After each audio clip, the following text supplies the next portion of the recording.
نحمده ونصلي على رسوله الكريم أما بعد فأعوذ بالله من الشيطان الرجيم بسم الله الرحمن الرحيم رب اشرح لي صدري ويسر لي أمري واحلل عقدة من لساني يفقهوا قولي۔ السلام علیکم۔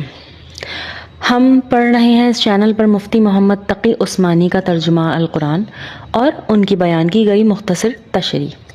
آج اس ویڈیو میں ہم پڑھیں گے سورہ بقرہ کی آیت نمبر 124 سے۔ بسم اللہ الرحمن الرحیم، سورہ البقرہ آیت نمبر 124۔ وَإِذِ ابْتَلَىٰ إِبْرَاهِيمَ رَبَّهُ بِكَلِمَاتٍ